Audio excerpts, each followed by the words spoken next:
दोस्तों नमस्कार। दोस्तों, इस देश को पीएम केयर की जरूरत है या जनता केयर की जरूरत है? इस संकट काल के दौर में कमोवेश इस देश को ऐसी स्थिति में नहीं बल्कि पूरी दुनिया को ऐसी परिस्थिति में एक वायरस ने लाकर खड़ा कर दिया है जहां लगता है कि एक समाजवाद है, संकट का वक्त है और यह संकट हर किसी के लिए है।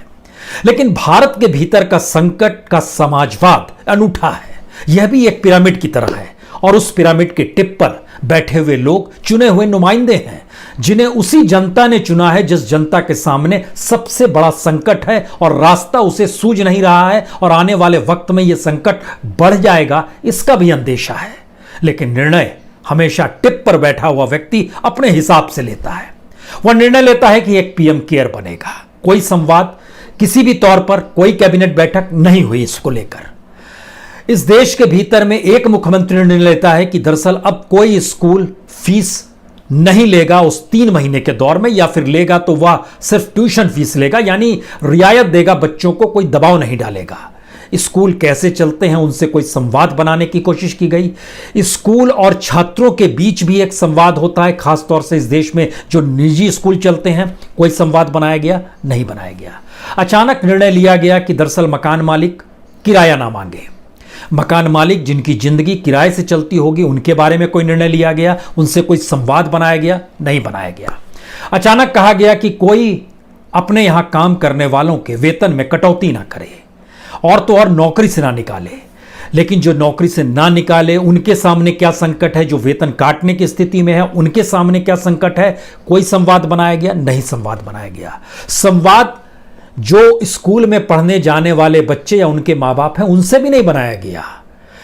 जो किराए के घर में रह रहे हैं उनसे भी नहीं बनाया गया। सवाल यह नहीं है कि कौन सुविधा में है कौन असुविधा में है, सवाल है इस देश के भीतर की परिस्थिति नेताओं को एक ऐसे कटघरे में लाकर खड़ा कर देती है जहां उसको सिर्फ अपनी ताकत दिखाई देती है और उसकी एक अपनी किचन कैबिनेट होती है। उस किचन कैबिनेट के जरिए वो महसूस करता है कि वो जो निर्णय ले रहा है वो सही ही है, क्योंकि उस किचन कैबिनेट के तमाम लोग वाह वाह करते हैं, तालियां बजाते हैं। इसीलिए देश के भीतर में नेता संवाद नहीं करते हैं, वो ऐलान सुनाते हैं, निर्णय सुनाते हैं। एक संवाद होना चाहिए था इस देश के भीतर में, किस तरीके से हर किसी के सामने अगर संकट है तो सामूहिक और सामाजिक तौर पर सबको एक साथ कैसे लिया जाए। इसीलिए आज हमने शुरुआत में एक बात रखी है आपके सामने, पीएम केयर होना चाहिए या जनता केयर होना चाहिए। इसको जरा सिलसिलेवार तरीके से समझने की कोशिश कीजिएगा। कमोवेश ये हर क्षेत्र से जुड़ा हुआ है। अगर हम संवाद नहीं बनाते हैं, लोगों से संवाद नहीं बनाते हैं, जिस तबके से हम कह रहे हैं कि आप इस रूप में रियायत दे दीजिए और वो रियायत देता है या नहीं देता है, तो एक लिहाज से वो सत्ता की धमकी होती है या सुझाव होता है, यह भी कहीं छुपा हुआ होता है। ये ठीक वैसे ही है जैसे जो राजनीतिक सत्ता जिसके हाथ में होती है उसको सबसे ज्यादा पॉलिटिकल फंड मिलता है। ठीक इसी तरीके से वो कौन लोग थे जिन्होंने पीएम केयर में पैसा डाला और प्रधानमंत्री ने अपने तौर पर क्यों नहीं सोचा कि इस देश के भीतर की सप्लाई लाइन फेल है। हमारे यहां अभी भी वो सिस्टम नहीं है जहां वाकई ऊपर से अगर राहत दी जाए तो वो निचले स्तर तक पहुंच जाए या निचले स्तर में भी आखिरी स्तर तक पहुंच जाए। आंकड़े हमारे सामने हैं, जो आंकड़े सरकार ने सुप्रीम कोर्ट में राहत को लेकर रखे, या तमाम राज्य सरकार जिस बात का जिक्र कर रहे हैं कि हमने तो इतनी रियायत दे दी, राहत दे दी। कौन सही है, किस रूप में सही है, उसकी सीमा क्या है और उसके परिप्रेक्ष्य में भारत कितना बड़ा देश है, उसमें रहने वाले कितने बड़ी तादाद में लोग कितनी परेशानियों में है, बेफिक्र है पूरा का पूरा सत्ता का समाज हमारा। कैसे है, किस रूप में है, आज हमें लगता है इस पे बात करने की जरूरत है और उसके तरीके क्या होने चाहिए यह भी बताने की जरूरत है। हम शुरुआत पीएम केयर से ही करते हैं। पीएम केयर का जिक्र इसलिए आज बड़ा महत्वपूर्ण है क्योंकि पीएम केयर का जैसे ही ऐलान हुआ पहले 7 दिनों में, सिर्फ फर्स्ट वीक में 6,500 करोड़ रुपए पीएम केयर में पहुंच गए। आज की तारीख में तीसरा हफ्ता शुरू हो चला है, यानी पहले हफ्ते में 6,500 करोड़ पहुंचे होंगे। तो उस एवरेज से पता नहीं, उस रफ्तार से पैसा आ रहा है या नहीं आ रहा है, क्योंकि कोई डाटा कोई जानकारी सरकार ने दी नहीं है, लेकिन पहले हफ्ते की जानकारी हमारे पास है। 6,500 करोड़ पहुंचे। इसका मतलब यह है इस देश की जो सामाजिक आर्थिक स्थिति इस संकट काल के दौर में सरकार ने ही चिन्हित की और लोगों से जो संवाद हुआ, कुछ एनजीओ ने काम करना शुरू किया, कुछ सर्वे रिपोर्ट सामने आए, उसमें एक बात निकल कर आई। इस देश के 80 करोड़ लोगों को अगर 1,000 रुपए एक मुश्त मिल जाए तो वह रईस हो जाएगा। इतना रईस हो जाएगा कि महीनों उसको खाने की उपलब्धता बनाने के लिए कोई संकट नहीं होगा। यानी इस देश की आर्थिक स्थिति इतनी बिगड़ी हुई है। और जब 6,500 करोड़ का हम जिक्र कर रहे हैं तो सोचिए इसका सीधा मतलब है अगर 1,000 हर किसी को दे दिया जाए तो तकरीबन इस देश के 6.5 करोड़ लोगों के पास 1,000 रुपए पहुंच जाएंगे। 6,500 करोड़ रुपए बट गए, उसमें क्या दिक्कत है? ये होगा कैसे या होना कैसा चाहिए था? जब जनता केयर का जिक्र होता तो सवाल है इस देश के भीतर में टाटा ग्रुप जो है वह 1,500 करोड़ रुपया पीएम केयर में नहीं डालता, बल्कि प्रधानमंत्री को यह कहना चाहिए था कि जो बड़े कॉरपोरेट हाउस हैं जो पीएम केयर में पैसा डालना चाहते हैं या हमको पैसा देना चाहते हैं वो अपने तरीके से, चूंकि उनकी इंडस्ट्री देश के अलग अलग हिस्सों में फैली हुई है, इंडस्ट्री फैली हुई है, उनके मातहत उनकी एक सप्लाई लाइन अच्छी होती है। ये हम लोग सबको ही मानते हैं कि सरकारी पाइपलाइन से अच्छा प्राइवेट सेक्टर की पाइपलाइन होती है, उसमें एक प्रतिबद्धता होती है, उसमें कॉम्पिटिबली करप्शन कम होता है। तो अगर टाटा ग्रुप 1,500 करोड़ के बदले 1.5 करोड़ लोगों को 1,000 रुपया मुहैया करा देता, जो उसके इस देश के भीतर में लगभग 53 जगहों पर, 53 जगहों पर उसकी इंडस्ट्री, उसके ऑफिसेस चलते हैं, उन जगहों पर उसको पैसा बांटना था। जो प्रवासी मजदूर थे, जो किसान के हिस्से में आते, उस इलाके में किसान, वो राहत पहुंचाता। इसी तरीके से अजीम प्रेमजी फाउंडेशन ने 1,000 करोड़ रुपए दिए तो इनके हिस्से में 1 करोड़ लोग आ जाते। 1 करोड़ लोगों को आप अपने तौर पर मदद कीजिए क्योंकि आपकी पाइपलाइन कॉम्पिटिवली अच्छा है। रिलायंस यानी मुकेश अंबानी ने 500 करोड़ रुपए दिए तो आप भी अपने लिहाज से करते तो 50 लाख लोग आप भी मदद करते, उनको अपने तौर पर दे देते। इसी तरीके से देखिएगा तो जेएसडब्ल्यू ग्रुप यानी जिंदल ग्रुप जो है उसने 100 करोड़ रुपए दिए, वह भी 10 लाख लोगों को 1,000 रुपए दे सकता था या उस 1,000 के समानांतर में अनाज राशन दे सकता था। एल&टी ने 150 करोड़ रुपए दिए तो वह भी लगभग 15 लाख लोगों को दे सकता था। उदय कोटक ने 60 करोड़ रुपए दिए, वह भी 6 लाख लोगों को इस रूप में 1,000 दे सकते थे। बीसीसीआई ने उसके तो तमाम जगहों पर जितने भी मैचेस होते हैं, जो स्टेडियम है, उस स्टेडियम में काम करने वाले जो लेबर्स हैं, उन्हीं लेबर तक इस देश के भीतर में काम करने वाले 5 लाख लोगों तक वो सुविधा दे सकता था, बनिस्बत 51 करोड़ रुपए वह पीएम केयर में देता।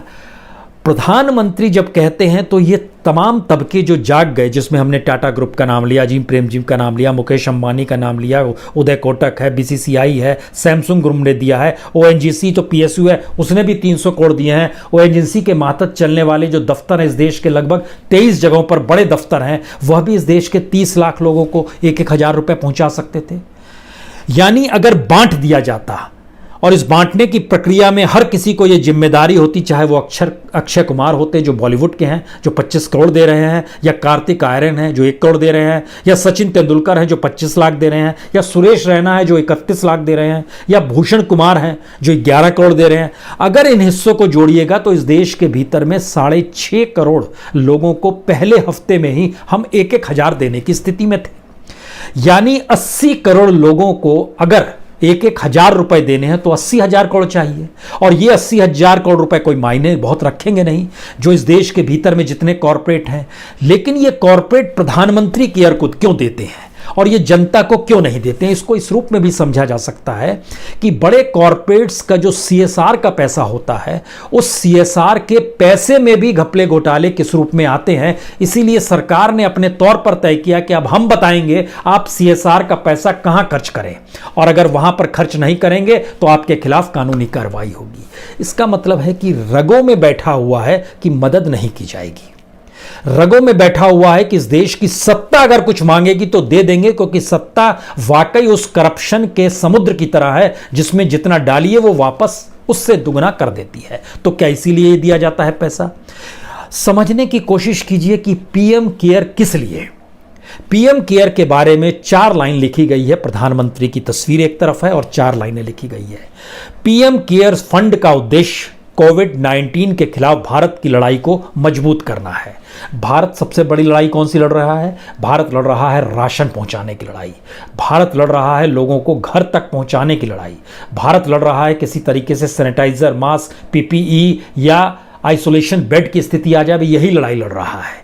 तो इस लड़ाई को मजबूत करने की दिशा में भारत के पास IMF का पैसा आएगा 2 बिलियन से ज़्यादा, 4 बिलियन आएगा। वर्ल्ड बैंक का पैसा आएगा 1 बिलियन। डेवलपमेंट बैंक एशियन जो है वह भी लगभग 2 बिलियन से ज़्यादा पैसा देने वाला है। वो इसीलिए देने वाला है आपको। अगली लाइन है, इसमें गुणवत्तापूर्ण इलाज सुनिश्चित होगा, साथ ही यह कोरोना वायरस को खत्म करने के लिए रिसर्च को बढ़ावा देता है। समूची दुनिया में रिसर्च चल रही है और उस रिसर्च में अब बहुत सारा पैसा झोंका जा रहा है। WHO ने भी अपने तौर पर कर दिया है और फ्रांस, ब्रिटेन और अमेरिका, जो कि अब WHO को फंड रोकने की स्थिति में आ चुका है, वह भी अपने तौर पर रिसर्च कर रहा है। तो और जो वैक्सीन बनेगी पूरी दुनिया के लिए बनेगी। भारत अभी न्यूनतम की लड़ाई लड़ रहा है, तो क्या ये पैसा उस रिसर्च में जाएगा? उसके आगे लाइन लिखी हुई है, रिसर्च को बढ़ावा देने के लिए हर क्षेत्र के लोगों से PM केयर्स में सहयोग करने की अपील की गई है। आइए एकजुट होकर वर्तमान चुनौतियों का समाधान करें और भविष्य को सुरक्षित बनाएं। इसीलिए ये PM केयर फंड है। यानी इसमें जनता केयर नहीं है, इसमें रिसर्च है, इसमें हेल्थ सर्विस है और इसी दोनों के मद्देनजर ये PM केयर बनाया गया है, जो सरकार ने खुद बताया है कि इसका मकसद ये है। अब सवाल यह है कि अगर इस देश के भीतर की न्यूनतम लड़ाई लड़ने के दौरान भी आपके पास पाइपलाइन नहीं है और वो पाइपलाइन फेलियर है, जो कि इंटरनेशनली माना गया है कि भारत की पाइपलाइन फेलियर है, और इसके लिए हाल में एक NGO ने एक सर्वे भी किया है। उस सर्वे के जरिए ये बात सामने आई। ये स्टैंडर्ड वर्कर्स एक्शन नेटवर्क है, एक सर्वे किया गया। इसने जो सर्वे किया, इसने बड़ी मेहनत की, कई शहरों में जाकर 11,000 से ज़्यादा मजदूरों से बातचीत की। उसमें कुछ चीज़ें सामने निकल कर आई। उसमें जानकारी मिली कि लगभग 72% के पास 2 दिन से ज़्यादा का अनाज रहता ही नहीं है। जिंदगी जो चलती है उसमें 51% के पास तो 1 दिन का रहता है और 30% ऐसे हैं जो लेते हैं और खाते हैं, पैसा मिलता है और खाते हैं। लेकिन उस 30% का भी जो आंकड़ा इस देश के भीतर में है, वहां तक भी हम राशन पहुंचा पाने की स्थिति में नहीं आ पाए हैं। इसका एक छोटा सा उदाहरण बिहार का आया है, जिसमें सरकार की तरफ से कहा गया, जो वहां के डिप्टी CM है सुशील मोदी, उन्होंने कहा कि हमने 10,11,473 मजदूरों को, जो देश के अलग अलग हिस्सों में भी फंसे हुए हैं, उनको 1,000 रुपए पहुंचा दिए हैं। जबकि बिहार में मजदूरों की तादाद जो पलायन हुई है, उनकी तादाद, सिर्फ बिहार का हम जिक्र आपसे कर रहे हैं कि बिहार से होने वाले की तादाद 90 लाख के लगभग है और पहुंचाया गया है 10 लाख। इसमें दिल्ली में फंसे 1,99,000 का डाटा दिया गया है। हरियाणा में 1,39,000 मजदूरों का डाटा दिया गया।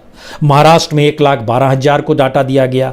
गुजरात में 93,000 का डाटा दिया गया। उत्तर प्रदेश में बिहार के मजदूर फंसे हैं लगभग 81,000, उनका डाटा उन तक पहुंचा है। हर का जिक्र किया गया है, टोटल 10,11,000 का जिक्र है। सवाल है कि सारे बिहार, यूपी, मध्य प्रदेश, राजस्थान, पंजाब, इन सारे जगहों के अगर मजदूरों को मिला दीजिएगा और इन राज्य सरकारों ने जितना पैसा दिया है या पहुंचाने का दावा किया है, वह सिर्फ 12% बैठता है।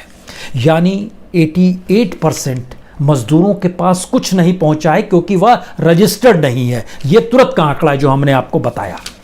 अब सवाल इसके बाद है कि क्या राजनीतिक तौर पर जब निर्णय लिए जाते हैं तो कोई संवाद वाकई नहीं बनाया जाता है कि हमारा समाज किस रूप में चलेगा। एक संकट काल का दौर है, उस संकट काल के दौर में आपने निर्णय लेने शुरू कर दिए, और अगर जनता केयर के तौर पर यह बातों का जिक्र होता कि किसी तरीके से जो फीस का हिस्सा है, उस फीस के हिस्से को ना लेने के बदले अगर हम स्कूल चलाने वाले जो रईस प्राइवेट सेक्टर के स्कूल हैं वह मदद करें उन गरीब छात्रों को भी, तो भी एक कल्याण का काम होता। इसका मतलब है कि सरोकार कैसे बनाए जाते हैं और सबको साथ कैसे जोड़ा जाता है, इस देश में आज़ादी के बाद से किसी ने सीखा ही नहीं। महात्मा गांधी इस सरोकार को बनाते थे, लोगों को जोड़ते थे और उस पूरे लोगों का दबाव अचानक झटके में ब्रिटिश गवर्नमेंट पे पड़ता था और पॉलिटिकल पार्टीज भी छोटी हो जाती थी, जनता बड़ी हो जाती थी। हम लोगों ने जनता को इतना छोटा कर दिया कि पॉलिटिकल पार्टीज उसके ऊपर है, लेकिन इस दौर में तो उस पॉलिटिकल पार्टी से भी निकलकर नेताओं का कद पॉलिटिकल पार्टी से भी बड़ा हो गया। तो जनता तो दब गई, जनता की तरफ कोई देखने वाला है नहीं, तो जनता केयर का जिक्र कैसे होगा। लेकिन सवाल इतना नहीं है, हम जब इस बात का जिक्र कर रहे हैं कि 1,000 रुपए भी अगर पहुंच जाते तो उसका मतलब क्या होता और किस रूप में होता, इसके लिए आपको एक चीज और जाननी होगी। ये चीज इसलिए जाननी चाहिए क्योंकि सरकार कितना देती है राशन दुकान के जरिए।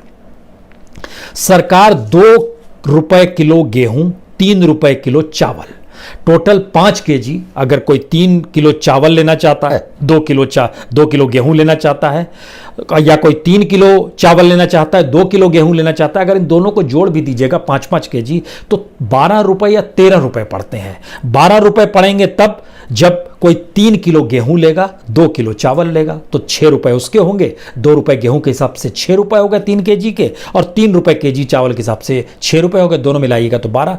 एक राशन कार्ड पे एक महीने का सिर्फ 12 रुपया सरकार अनाज देती है। और कोई अगर 3 किलो चावल लेना चाहता है तो 9 रुपए हो गए, और 2 किलो गेहूं लेगा तो 4 रुपए, 9 4 13 रुपए, 12 या 13 रुपए वो देती है। यानी इस देश के भीतर में लगभग 5 लाख राशन दुकानों के जरिए जो पैसा जाता है, और सरकार जो किसानों से अनाज खरीदती है, इसका आंकड़ा भी देखिए जरा। सरकार लगभग 3.5 करोड़ टन गेहूं, 4.5 करोड़ टन चावल, यानी 35 मिलियन टन गेहूं और 45 मिलियन टन लगभग चावल लेती है। यह सब्सिडी के आधार पर राशन दुकानों को देती है, और यह न्यूनतम मिनिमम प्राइस एमएसपी पे किसानों से लेती है, जिससे इस देश के भीतर में किसानों को, 10 करोड़ किसानों को कुछ लाभ मिल सके। इसीलिए यह अनाज लिया जाता है, और इसके जरिए लगभग सरकार पर जो हर बोझ पड़ता है वो तकरीबन 1,40,000 करोड़ का बोझ पड़ता है, जो सरकार देती है इस देश में कि सब्सिडी पर चावल और गेहूं देती है। अब आप जोड़ना शुरू कीजिए कि 1,40,000 ये हमने जोड़ दिया। ठीक इसके समानांतर हमने जोड़ा कि तकरीबन 80,000 करोड़ रुपए चाहिए अगर 1,000 रुपए उस तक पहुंच जाते। वो तो हम जोड़ रहे थे कि जो पीएम केयर में पैसा आया है, अगर वो सीधे चला जाता तो अच्छा होता, लेकिन वो पैसा तो रिसर्च पे जाएगा, और पता नहीं हेल्थ सर्विस की कौन सी स्थिति मजबूत करने की दिशा में जाने वाले हैं। क्योंकि जिस देश में हेल्थ सर्विस का बजट ही 45,000 करोड़ हो, और दूसरी तरफ प्राइवेट सेक्टर 8 लाख करोड़ को अपने तौर पर मुनाफा कमा रहा हो हेल्थ सर्विस में, तो सोचिए किस स्थिति में आ गए हम लोग। लेकिन बहरहाल 1,40,000 करोड़ का सरकार पर बोझ पड़ता है इस गेहूं चावल राशन दुकान से बांटने के चक्कर में, सब्सिडी के तौर पर जो न्यूनतम आय पर, न्यूनतम एमएसपी पर वो लेती है किसानों से, और 80,000 करोड़ रुपए इसको भी जोड़ दीजिए, तो दोनों मिलाइएगा तो लगभग 2-2.25 लाख करोड़ होता है। लेकिन इसी 3 महीने के भीतर में सरकार ने एनपीए की उम्र भी बढ़ा दी, और उस एनपीए की उम्र में इस दौर में जो 1,70,000 करोड़ था वह कहीं दब गया। किसके लिए पैसा है, किसको पैसा दिया जा रहा है? ये पैसा जिनको रियायत दी गई है वही पैसा, जिन जिन लोगों को रियायत दी गई है वही पैसा पीएम केयर में डाल रहे हैं। पीएम केयर अपने तौर पर रिसर्च करेगा, जनता बीच में से गायब है।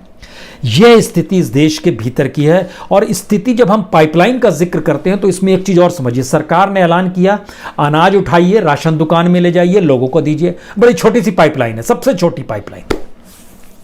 लेकिन हुआ क्या है, एफसीआई गोडाउन को कहा गया कि आपके जरिए राशन दुकान उठाएंगे और गरीबों को अनाज बांटेंगे, और तकरीबन 121 लाख मीट्रिक टन अनाज उठाना था। लेकिन आप जानकर हैरत में आ जाएंगे कि राशन दुकानों तक सिर्फ एफसीआई गोडाउन से अनाज उठाकर भी जो इस देश में पहुंचा है वह भी 121 लाख मीट्रिक टन के बदले सिर्फ 30 लाख मीट्रिक टन आज की तारीख तक में हुआ है।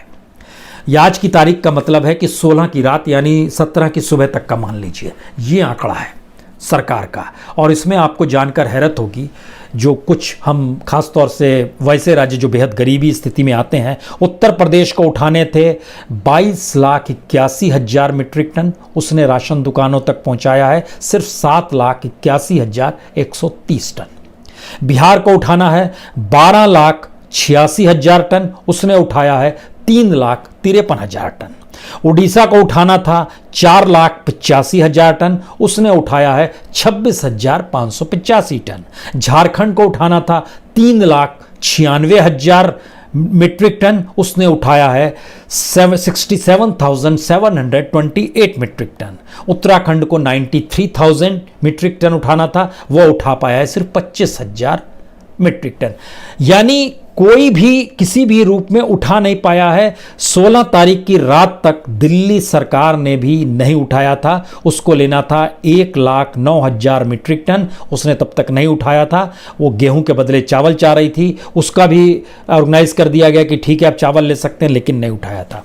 तो हम एक ऐसी स्थिति में हैं जहां हमारे पास पाइपलाइन नहीं है, और उस पाइपलाइन नहीं होने के बदले हम चाहते हैं कि सारी चीज़ें हम ही डिसीजन मिले, क्योंकि हम महान हैं और हम एक सत्ता में सबसे ऊपर पायदान पर बैठे हैं। वो पायदान बीडीओ लेवल पे हो सकता है, कलेक्टर लेवल पे हो सकता है, डिस्ट्रिक्ट लेवल पे हो सकता है, स्टेट लेवल पे मुख्यमंत्री भी हो सकता है, और सेंट्रल लेवल पे प्रधानमंत्री भी। यानी हर कोई सोचते हैं कि हम उनका निर्णय कभी भी जनता को जोड़कर जनता के साथ उस पाइपलाइन को बनाने का नहीं होता है, जबकि हर कोई जानता है कि इस देश के भीतर में सारी चीज़ें मौजूदा वक्त में ठप पड़ी हुई है। मिड डे मील ठप पड़ा हुआ है, आंगनबाड़ी ठप पड़ी हुई है, सबला योजना ठप पड़ी हुई है। अब आप बताइए कि अगर आप जनता को जोड़ते तो इसका क्या क्या उपाय होता है? इसका बड़ा सीधा उपाय है। सरकार को चाहिए मौजूदा वक्त में, अब कल जैसे पूरे नॉर्थ इंडिया में पानी पड़ गया, फसल बर्बाद होने लगी, फसल की खरीद नहीं हो रही है, खरीद हो रही है तो सरकार ने जो सेंटर बनाए हैं वह फरीदाबाद का सेंटर 30 किलोमीटर दूर बना है, गाजियाबाद का सेंटर उससे 30 किलोमीटर दूर बना है। किसान कहां ले जाएगा, किस रूप में ले जाएगा? लॉकडाउन की स्थिति है, वो गाड़ियों की आवाजाही जब शुरू होगी तब तक फिर बरसात की स्थिति में और चीजें बिगड़ जाएंगी। करना क्या चाहिए था आपको? तो इसका तुरंत उपाय करना चाहिए था। कम से कम 1/4 या आधी रकम किसानों को दे देनी चाहिए कि हम आपसे जो अगली मुश्त में फसल खरीदेंगे या इस फसल को कटने के बाद लेंगे, उसकी रकम आप ले लीजिए, एमएसपी के हिसाब से हम आपसे इतना लेंगे। ये बांटा जा सकता था, नहीं बटेगा। इसमें क्यों लगाए कलेक्टर को, क्यों लगाए पंचायत अफसर को, क्यों लगाए बीडीओ को? अगला सवाल है कि जो गांव-गांव में ही भंडारण की व्यवस्था हो जानी चाहिए अब तक, जिससे उसको भंडारण के लिए कहीं और ना ले जाना पड़े। कौन ले जाएगा, कैसे ले जाएगा? इसका कोई पाइपलाइन, कोई रास्ता नहीं बनाया गया है। यानी आधी फसल या चौथाई के जो अग्रिम भुगतान कर देना चाहिए, गांव-गांव में भंडारण देना चाहिए जिससे राहत योजनाओं का वो हिस्सा बने, क्योंकि आप तो मुफ्त अगले 3 महीने बांटने का आप ऐलान कर चुके हैं। तो भंडारण के जरिए आपको सिर्फ वहां पर नियुक्ति इस बात की करनी है कि जब मिड डे मील खुलेगा, जब आंगनबाड़ी खुलेगा, सबला योजना, आप चीज़ों को बांट सकते हैं। लेकिन हो क्या गया है कि संकट इस देश का सबसे बड़ा है कि हम लोग एक भौतिकवादी सोच में चले गए हैं। भौतिकवादी सोच का मतलब लालच होता है, भौतिकवादी सोच का मतलब मार्केट होता है, मुनाफा होता है, प्रॉफिट होता है। इसीलिए ध्यान दीजिए कि हम लोग उस रूप में इस देश को डेवलप नहीं कर पाते हैं जहां सारे लोगों का जमाव एक साथ हो और वो तय करे कि इस देश की जरूरत यह है। तब आपको ये कहने की जरूरत स्कूलों को नहीं पड़ती कि आप फीस नहीं लेंगे। मकान मालिक को एक संवाद और एक सहयोग बनता। 2-3 महीने के बाद मान लीजिए जिन्होंने फीस नहीं दी, स्कूल, प्राइवेट स्कूल जो चलते हैं या जो किराएदार रहते हैं, मकान मालिक ने उसके बाद उनको नोटिस देकर हटा दिया, तो आप क्या बचाने आएंगे? बॉम्बे जैसे शहर में जहां पर 1.5 लाख लोग 1.5 लाख रुपए देकर जो किराए पर रह रहे हैं, वो अपने घरों को बदलने की दिशा में जा रहे हैं, क्योंकि उन्हें पता है कि आने वाले वक्त में संकट गहराने वाला है।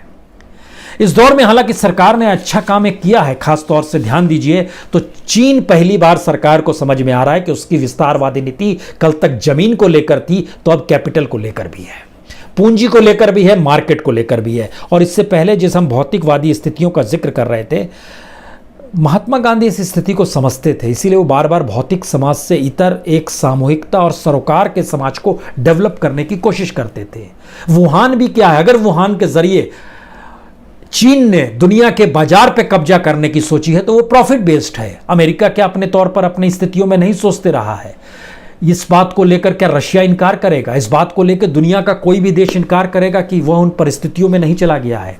और जिस अच्छी बात का हम जिक्र कर रहे हैं, उसमें जो विदेशी निवेश होता है, एफडीआई होता है, सरकार ने अब उस पर रिस्ट्रिक्शंस कुछ लगाए हैं कि जो चाइना खास तौर से भारत में घुस रहा है और भारत की इकोनॉमी जब डामाडोल हो जाएगी तो कहीं ईस्ट इंडिया कंपनी की तरह भारत गुलाम चाइना का ना हो जाए। यह एक सोच जागी है और कहा गया है कि अब उन नियमों को कड़ा किया जा रहा है और सरकार से इजाज़त लेनी होगी।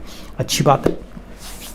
लेकिन हुआ क्या है यह भी जान लीजिए। जो HDFC है उसके शेयर्स 2499 जो जनवरी में थे वो अप्रैल में आते आते 1701 पर आ गए। HDFC एक लिहाज से सबसे मजबूत बैंकों में भारत में आता है, प्राइवेट सेक्टर के बैंकों में भी, पब्लिक सेक्टर की तुलना में भी। उसके लगभग शेयर्स जो थे 1,74,92,909 शेयर चाइना ने खरीद लिए। ये टोटल उस कंपनी के पूरे हिस्सेदारी का 1.1% होता है। सरकार चौंक गई, लेकिन सवाल है सरकार चौंकी अबहर है, लेकिन सच यह है कि भारत के भीतर के जो स्टार्टअप्स हैं उसमें तकरीबन 400 करोड़ डॉलर, 4 अरब डॉलर, और इसको अगर रुपए में कन्वर्ट कीजिएगा तो 30,708 करोड़ रुपए चाइना ऑलरेडी स्टार्टअप में लगा चुका है। भारत के भीतर में जो 30 यूनिकॉर्न जो चल रहे हैं उसमें से लगभग 20 में चीन मदद कर रहा है। लगभग 11.1 बिलियन का ये पूरा डॉलर का जो हिस्सा है, इसको इस रूप में भी समझिए कि वॉलमार्ट ने जब फ्लिपकार्ट को खरीदा तो उसमें भी चीन ने अपनी पूंजी लगाई थी तकरीबन 1 बिलियन डॉलर। उसके लिहाज से मानिए तो 7,653 करोड़ रुपए। चाइना लगातार घुस रहा है। जो हमारे यहाँ पूरा ई-कॉमर्स चल रहा है उसमें चाइना की जबरदस्त हिस्सेदारी है। और चीन की FDI जो है उसका जो आंकड़ा हमारे सामने, अगर सिर्फ आपने HDFC छोड़ भी दीजिए तो पिछले दिसंबर से लेकर अप्रैल के बीच में जो क्राइसिस का दौर था उसमें तकरीबन उसने 14,864 करोड़ रुपए FDI भारत के बाजार में लगाए हैं।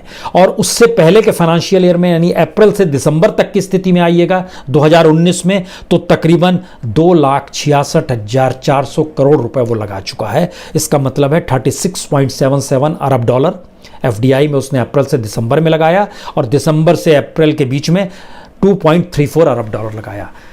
इसका मतलब है कि अभी भी हम उन परिस्थिति को नहीं समझ पा रहे हैं कि चीज़ों को हम लोग सबको एक साथ कैसे जोड़ें और डेवलप कैसे करें।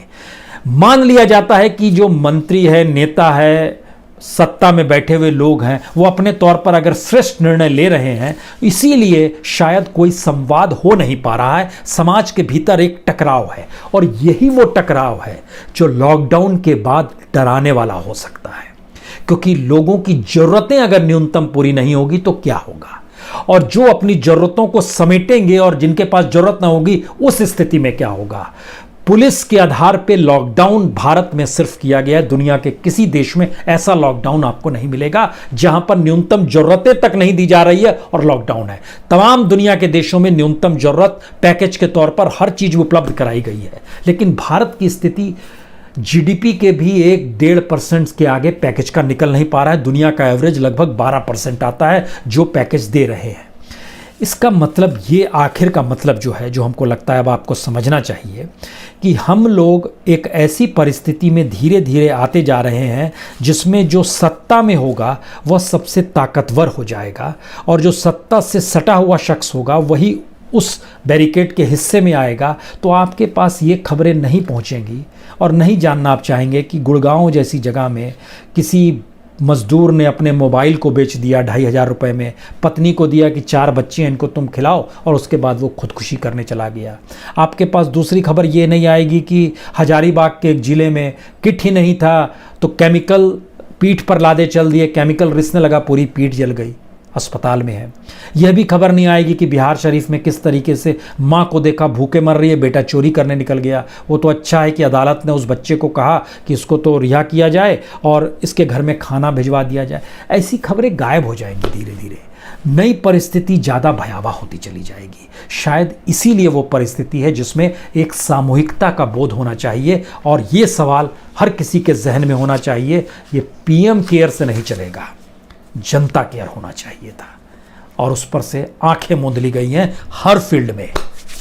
और PM केयर तो देश में हर चुनाव के वक्त जनता चुनकर आपको बना ही देती है, बहुत आपकी देखभाल करती है। केयर तो हो ही रहा है, लेकिन जनता की केयर कौन करेगा।